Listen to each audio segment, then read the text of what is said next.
Hi everyone, welcome back to another short tutorial. In today's video I'm going to show you how to get rid of slowness which you faced in Windows 11 after getting latest October update, which is KB5067036. What actually this update does, if you open a task manager and close it back, it wouldn't close actually, but in the background it's still running. As you can see, I have just clicked the close, but still it's not closed. It's taking longer, way longer to close the task manager.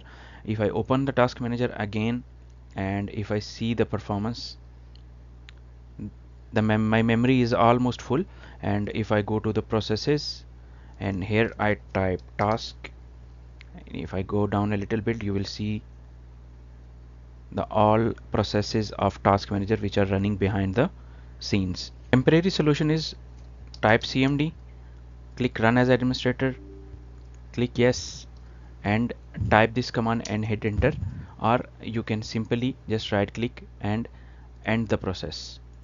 You have to do it one by one, or either you can type the command which I have just shared it with you. I will put down this in description box as well, so you can just copy and paste.